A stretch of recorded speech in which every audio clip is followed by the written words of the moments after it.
हरे कृष्ण। आज का टॉपिक है कोई मिस कर रहा है आपकी बातें।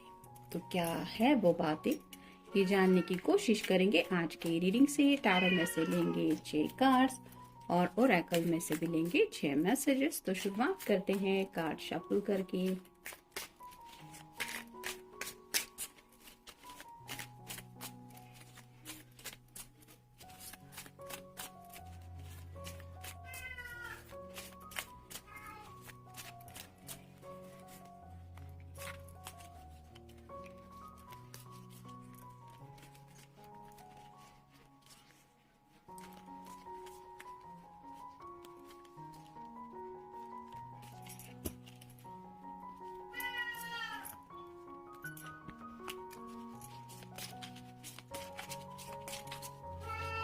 जैसा कि आपको पता है ये पर्सनल रीडिंग तो है नहीं, इसलिए जितने कार्ड्स आपसे रेजोनेट हो रहे हैं, ऐसा आपको लग रहा है, उतना रीडिंग आप ले सकते हैं। बाकी तो इट डिपेंड्स अपॉन यूनिवर्स कि आप तक कौन सा मैसेज पहुंचाने के लिए आप इस रीडिंग से कनेक्ट हुए हैं।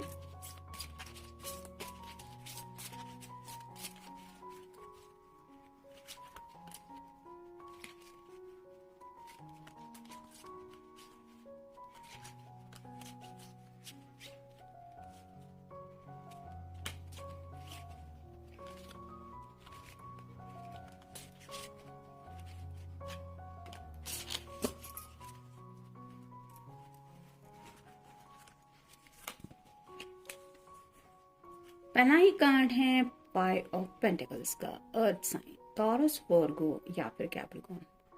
जैसा कि यहाँ पे दिखाई दे रहा है, एक पर्सन बैसाखी लेके चल रहा है, उसके सिर को भी शायद कुछ चोट लगी है, और एक बुजुर्ग लेडी है, उसकी भी थोड़ी सी तबीयत को लेके कुछ शायद फिक्र की ही बात है। तो मे बी आपने अपने घर वालों के बारे में इनको कुछ बताया था। कभी पास्ट में अगर किसी की कुछ हेल्थ इश्यूज हुए थे और वहाँ पे अगर अपनी तरफ से आपने बेस्ट दिया था और उनका अच्छी तरीके से ख्याल रखा था, तो राइट नाउ शायद हो सकता है इनके घर में ऐसी छोटी मोटी हेल्थ को लेके किसी की प्रॉब्लम चल रही है, जिसकी वजह से आपकी वो बातें उन्हें याद आ रही है कि काश मेरा पर्सन अभी इस वक्त मेरे साथ होता तो वो और अच्छी तरीके से यहाँ पे मेरे घर वालों की भी केयर करता या फिर मुझे बताता कि और मुझे क्या करना चाहिए। तो कुछ ना कुछ शायद मोमेंट है ऐसे हो चुके हैं जो उन्हें याद आए हैं और ये कनेक्ट कर रहे हैं अपने हालात से। फिर है 10 of swords, air sign, Gemini, Libra या फिर एक्वेरियस। जैसे यहाँ पे सभी सॉर्ड हैं, ये इस पर्सन की पीठ में आर पार हो चुकी है और इस पर्सन के अंदर अब वो एनर्जी ही नहीं है कि ये उठ के कुछ अपने लिए एफर्ट ले। वैसे ही हो सकता है सोच सोच के आपकी जो पर्सन है वो काफ़ी ज़्यादा एनर्जी उनकी ड्रेन हो गई है और उनको ऐसा लग रहा है कि बस किसी भी तरीके से अब मुझे इस एनर्जी से यानी कि निगेटिव माइंडसेट से बाहर निकलना है। तो 10 मतलब कंप्लीशन का भी कार्ड होता है।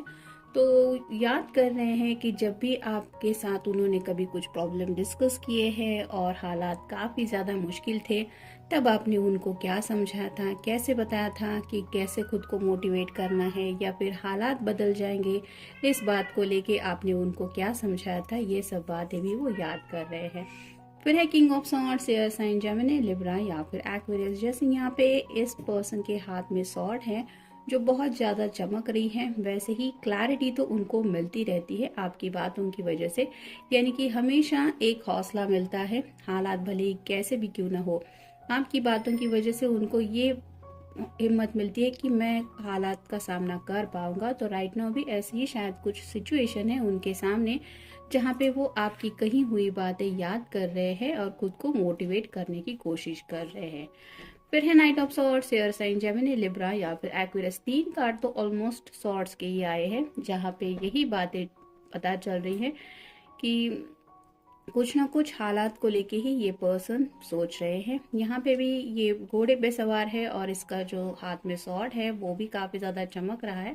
तो वैसे ही आपके पर्सन शायद और किसी को भी क्लैरिटी देने के बारे में मे भी सोच रहे हैं।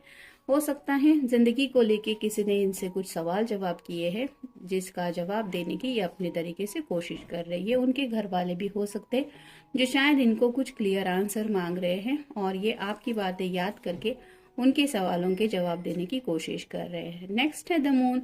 पाइसेस का कार्ड है, आपका या उनका साइन हो सकता है। जैसे यहाँ पे एक चांद है जो थोड़ा सा रो रहा है ऐसा लग रहा है और अकेलापन काफी ज्यादा महसूस कर रहा है, तो वैसे ही आपके पर्सन जब भी अकेले होते हैं, स्पेसिफिकली रात के वक्त, ये जब सोने की कोशिश करते हैं तो आपकी यादें ही है जो इनसे ट्रिगर होती है, कनेक्ट होती है, और उन यादों में आपने क्या इनको कहा था, कैसे समझाया था, कैसे उनको हौसला दिया था कि डोंट वरी, ये सब हालात भी बदल जाएंगे, या फिर फिक्र मत करो सब कुछ ठीक हो जाएगा, वो सब बातें ये याद करते रहते हैं।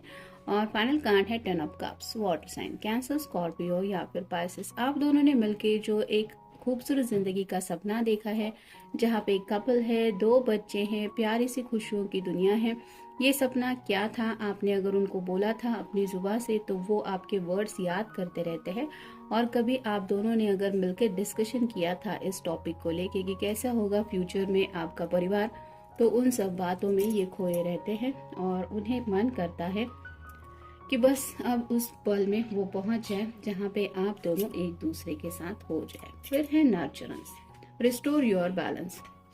जैसे ये छोटा सा फॉक्स है, ये हक करके इस पर्सन को गले लगा रहा है क्योंकि इसको ये बहुत क्लोज लग रही है। यहाँ पे भी थोड़ा सा हर्मिट की एनर्जी महसूस हो रही है, तो उन्हें शायद आपको गले लगाने का काफी ज्यादा मन करता है। जब भी मतलब एक क्लोजनेस फील होता है और उनको ऐसा लगता है कि जस्ट मेरा पर्सन अगर मेरे साथ है तो मुझे फिक्र करने की जरूरत नहीं, तो एक काफी ज्यादा कंफर्टेबल वो आपके साथ फील करते हैं, एक क्लोज कनेक्शन, एक बॉन्ड फील करते हैं।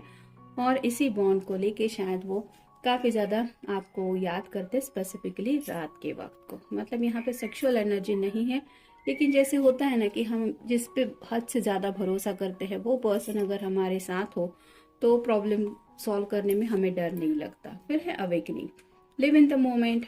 तो शायद आपने इस पर्सन को अपनी तरफ से समझाने की कोशिश की थी कि ज्यादा फ्यूचर के बारे में मत सोचो, प्रेजेंट में रहने की कोशिश करो, जैसे जो होने वाला है वो तो होके ही रहेगा, तो फिक्र करने से कुछ बात नहीं बनने वाली, खामखा स्ट्रेस बढ़ेगा। तो आपने इनको जो भी समझाया है कि प्रेजेंट में कैसे रहना चाहिए या फिर प्रेजेंट में रहने के लिए ये और ज़्यादा क्या फोकस कर सकते हैं, वो सब बातें ये याद करते रहते, क्योंकि उन्हें पता है कि आपको इस बात का एहसास है कि ये जितना ज़्यादा फ्यूचर को या फिर पास्ट को लेके सोचेंगे उतना ज़्यादा ये स्ट्रेस में रहेंगे, और जो ये आप नहीं चाहते। फिर है enlightenment, let goddess light fill you.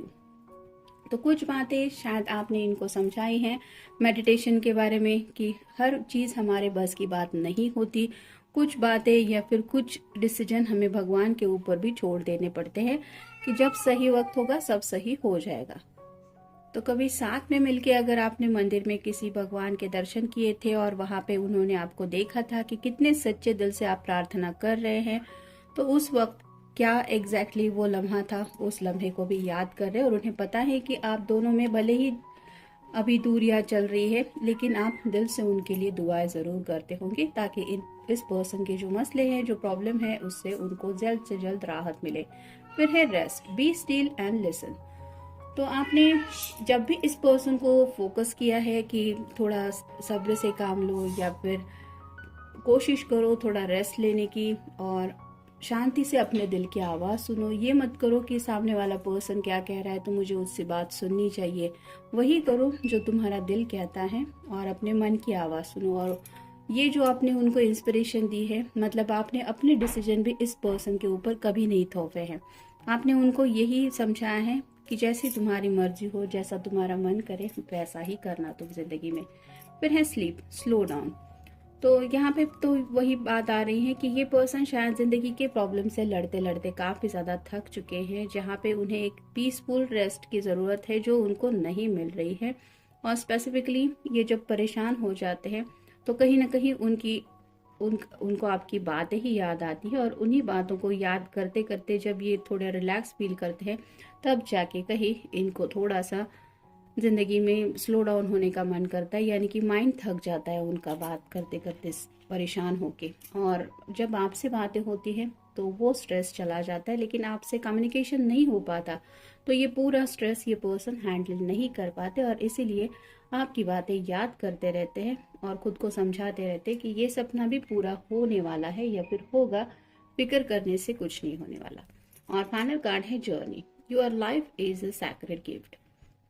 तो जिंदगी के सफर को लेके आपका एक अपना प्रिंसिपल हो सकता है, आपकी एक अपनी फिलॉसफी हो सकती है, और जिस तरीके से भी आपने अपने अंदाज में इस पर्सन को जिंदगी के बारे में कुछ बातें समझाने की कोशिश की है, ये पर्सन उन बातों को याद करते रहते हैं कि जिंदगी भगवान का दिया हुआ एक ऐसा प्यारा गिफ्ट है जो मतलब बहुत प्रीशियस होता है, हम उसकी कीमत नहीं लगा सकते, इतना अनमोल गिफ्ट है। और यहाँ पे जब हम जिंदगी में किसी और से भी कनेक्ट हो जाते हैं तो जैसे कहते हैं ना कि गिफ्ट को लेके एक अगर पर्सन को गिफ्ट मिले तो उसको खुशियाँ मिलती है, और जब हमें हैप्पीनेस के कई सारे दरवाजे खोल देते हैं भगवान, तो वही गिफ्ट का जो स्टॉक है वो हमारी तरफ बढ़ जाता है। तो वैसे ही ये सफ़र में हम उतार चढ़ाव से तो आगे बढ़ते ही रहते हैं, यानी कि हर किसी की ज़िंदगी में उतार चढ़ाव आते रहते हैं, लेकिन आफ्टर ऑल लाइफ की अपनी एक वैल्यू है और ये बहुत प्रीशियस गिफ्ट है। और ज़रूरी नहीं है कि हर चीज़ हमारे मन के मुताबिक हो, लेकिन ये जो गिफ्ट हमें मिला है इसका हमें पूरी तरीके से ध्यान रखना पड़ता है, क्योंकि हम इससे काफ़ी ज़्यादा कनेक्टेड रहते हैं। जैसे हर एक की ज़िंदगी दूसरे पर्सन से सिमिलर नहीं होती, उसका अपना दिल होता है, अपनी धड़कनें होती है, अपने जज्बात होते हैं, लेकिन जो ज़िंदगी होती है वो भी उसकी खुद की होती है, और अपनी ज़िंदगी की अहमियत हर किसी को पता होती है, और छोटी छोटी खुशियों में हम जिंदगी का मजा उठा सकते हैं। तो ये सभी बातें जो हैप्पीनेस से जुड़ी हो या फिर स्ट्रेस से जुड़ी हो, जो भी कुछ आपने इनको समझाने की कोशिश की थी, वो सब बातें ये याद करते रहते हैं। तो ये था आज का रीडिंग, मिलेंगे नेक्स्ट रीडिंग में।